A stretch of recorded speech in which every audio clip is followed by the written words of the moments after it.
तो अब डिस्कशन करते हैं आरएच फैक्टर के बारे में। आरएच फैक्टर क्या होता है, इस बात को ध्यान रखिए।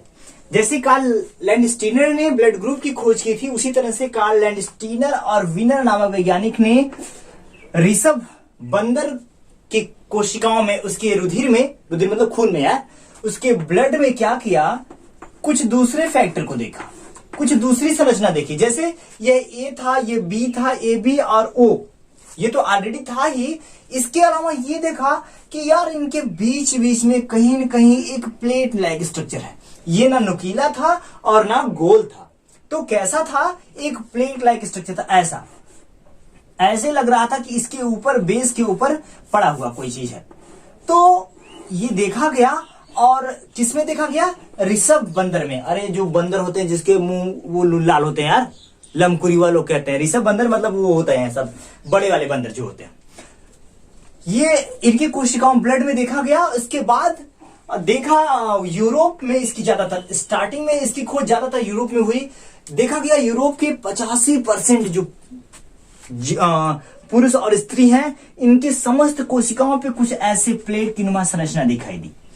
और उसके बाद फिर भारत में भी देखा गया, तो भारत में देखा गया कि शायद 97% भारतीयों में ऐसी संरचना दिखाई देती है, और इसे कहा गया आरएच फैक्टर। क्या कहा गया, आरएच फैक्टर कहा गया। और इसे ही हम कहते हैं आरएच फैक्टर। इसकी खोज किसने की, लैंडस्टीनर और विनर ने। कब भाई, ब्लड नोबेल प्राइज के 10 साल बाद, 1930 में नोबेल प्राइज मिला, 1940 में आरएच फैक्टर की खोजी। मेन मोटिव क्या होता है, मेन थिंग क्या होता है, इस बात को समझिए। ये आरएच फैक्टर भी ब्लड को जमने में, क्लॉटिंग करने में बड़ी हेल्प करते हैं। तो जैसे जैसे विज्ञान डेवलप्ड करता गया, वैसे वैसे क्लीन एंड क्लियर होता चला गया कि भाई आरएच फैक्टर क्या होता है, और उसके अलावा ब्लड ग्रुप्स क्या होते हैं, उसके अंदर ऊपर एंटीबॉडी क्या होती है, उसका एंटीजन क्या होता है, क्यों जमता है, क्यों नहीं जमता है, उसकी संरचना, सारी चीजें यहां ऐसे खोज करके बताई गई। तो आरएच फैक्टर का भी बड़ा रोल प्ले होता है।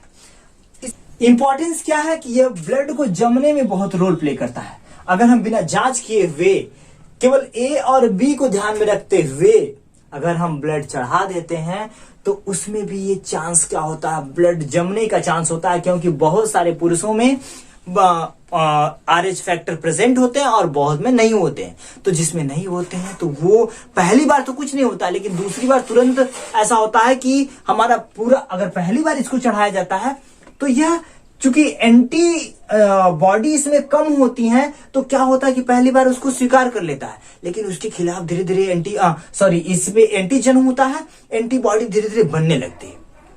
लेकिन जब दूसरी बार यही ब्लड फिर से चढ़ाया जाता है, ऐसा ब्लड चढ़ा दिया जाता है, तो पूरी एंटीबॉडी मिलकर उसको क्या करती है, क्लॉट बना देती है, थक्का बना देती है, और क्या हो जाता है, रोगी की मृत्यु हो जाती है। तो अब क्या होता है कि जब किसी को चोट लग जाती है ना, तो अब आरएच फैक्टर भी चेक करना होता है, ब्लड ग्रुप भी चेक करना होता है। अब दो चीजों को क्या किया जाता है, चेक किया जाता है। एक डिजीज है जो बहुत फेमस है, इरिथ्रोब्लास्टोसिस, इस रोग का नाम है। अब कुछ स्त्री और पुरुषों में पहले क्या होता था कि बिना कुछ चेक वोक कराए भैया शादी ब्याह हो जाता था, लेकिन अब क्या हो रहा है, साइंस कहती है कि जिस पुरुष और स्त्री की शादी होती है वह अपना ब्लड ग्रुप जरूर चेक करा लें। जैसे मेरा बी पॉजिटिव है, आप भी अपना ब्लड ग्रुप चेक करा के क्लियर कर लीजिएगा। अब पॉजिटिव का मतलब समझिए, जिसके ब्लड कप के ऊपर ये फैक्टर प्रेजेंट होते हैं, आरएच फैक्टर प्रेजेंट होते हैं, उन्हें क्या कहते हैं, पॉजिटिव कहते हैं, और जिसमें नहीं होते हैं वो निगेटिव होता है। तो मेरा क्या है, बी पॉजिटिव है, तो इसका मतलब कि मेरे इस बी के ऊपर बीच बीच में कहीं न कहीं एक छोटे छोटे प्लेट नुमा संरचना होंगे, अर्थात आरएच फैक्टर प्रेजेंट होंगे। अब आरएच फैक्टर प्रेजेंट होने से क्या होता है कि पॉजिटिव कहलाता है, चाहे वो एपी भी हो सकता है, चाहे वो एपी भी हो सकता है, चाहे बी पे भी हो सकता है, एबी पे हो सकता है, और ओ पे हो सकता है। बातें क्लियर हो रही है? तो यही है फैक्टर आपका, मतलब पॉजिटिव है और निगेटिव। अगर प्रेजेंट है आरएच फैक्टर तो क्या पॉजिटिव, अगर अब्सेंट है तो निगेटिव। इरिथ्रोब्लास्टोसिस के ऊपर डिस्कशन करते हैं।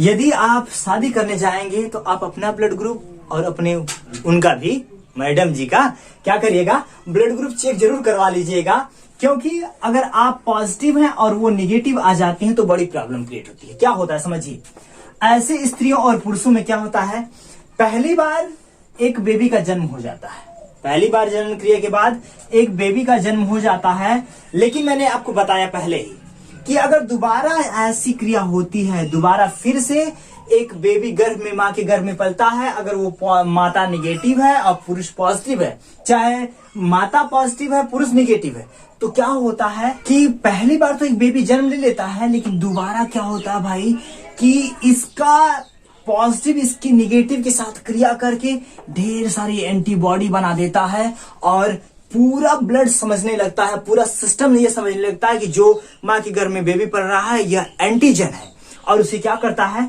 चाहे मां के गर्भ में ही मार देता है, चाहे जन्म के जस्ट बाद क्या होता है कि कुछ ही समय बाद ये क्या होते हैं, एक दूसरे के साथ मिल जाते हैं ब्लड, और बेबी का जन्म के बाद जस्ट उसकी सडनली मृत्यु हो जाती है।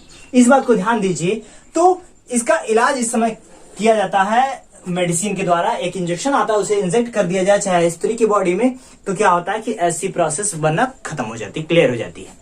तो यह घटना क्या कहलाती है, इरिथ्रोब्लास्टोसिस, जिसमें क्या होता है, एक बार तो किसी स्त्री या पुरुष को रुधिर दे सकते हैं लेकिन दोबारा उसको दे नहीं सकते हैं। जैसे ही दोबारा पहुंचता है तो यह RH पॉजिटिव जो होता है निगेटिव के साथ क्रिया करके ढेर सारी एंटीबॉडी बना देता है और पूरा क्लॉट जम जाता है, पूरा थक्का जम जाता है। तो आई होप कि RH पॉजिटिव RH नेगेटिव आपको समझ में आया होगा, ब्लड ग्रुप बेहतर ढंग से समझ में आया होगा। RH फैक्टर के बाद अगर हम थोड़ा सा डिबेट कर लें कुछ क्वेश्चंस के ऊपर जो बहुत कॉम्प्लिकेटेड रूप में फॉर्म होते हैं, और आज के बाद मेरी गारंटी आप कभी नहीं भूलेंगे इस क्वेश्चन को। बार बार पूछता है कि माता का ब्लड ग्रुप ये है, पिता का ब्लड ग्रुप B है, तो संतान का ब्लड ग्रुप क्या होगा, या AB है फिर मम्मी का B है तो आने वाली संतान का ब्लड ग्रुप क्या होगा, वगैरह वगैरह घुमा फिरा के देता है। अब चाहे जैसी देगा एकदम चुटकियों में निकाल के दिखाएंगे, आप गारंटी है, इस बात को ध्यान से रखिए। तो RH फैक्टर के बाद हम लोग डिस्कशन करते हैं कि ब्लड ग्रुप जो आने वाली संतान में है वो किस तरह से फॉर्म होता है, किस तरह से फॉर्मेट होता है। तो आइए क्लियर कर लेते हैं। पहला, मैंने ये क्वेश्चन एक यहां पे सबमिट करके रखा है। ब्लड ग्रुप के बाद हम लोगों ने क्वेश्चन एक फॉर्म करके रखा है कि यदि माता का ब्लड ग्रुप A है और पिता का ब्लड ग्रुप B है तो बच्चे का ब्लड ग्रुप क्या होगा। इस बात को ध्यान रखिए। मैं एक बताता हूं, दो बता देता हूं, उसके बाद आप कभी भूलेंगे नहीं। मैं पहला बताता हूं, क्या लिखा भाई, माता का ब्लड ग्रुप क्या है, A है, और पिता का ब्लड ग्रुप क्या है, B है। बाबू एक बात बस ध्यान रखना है कि ब्लड ग्रुप A वाले को हम दो प्रकार से सिंबल दे सकते हैं, दो प्रकार से उसको सिंबलाइजेशन कर सकते हैं। एक IA और दूसरा सिंबल दे सकते हैं IO।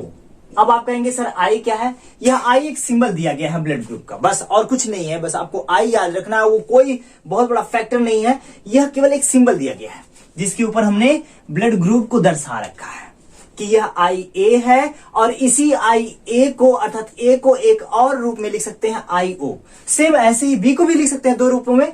एक क्या लिख सकते हैं आप बताइए, IB लिख सकते हैं, और क्या लिख सकते हैं, IO लिख सकते हैं। यही ना हो गया, IA IO। फिर दूसरे B, अगर पिता का ब्लड ग्रुप B है, माता का A है, तो हमने दो प्रकार से A को डिनोट किया, सिंबल दे दिया। ऐसे ही सिंबल B का भी मैंने दे दिया। अब आपने ऐसे निकाल दिया तो बस सारा खेल खत्म। आइए समझाते हैं, जैसे ग्रेगर्स और मेंडल ने सब कुछ सबमिट करके रखा था। आइए निकालते हैं। IA दूसरे में ही है, IO क्रॉस कर लीजिए मेंडल की तरह, IB और क्या है बाबू, IO। अब आपको क्लियर हो जाएगा किस ऐसे माता पिता से कितने ब्लड ग्रुप वाली संतानें उत्पन्न हो सकती हैं। आइए क्लियर करते हैं। एक पहला मिला किससे, A मिला किससे, B से।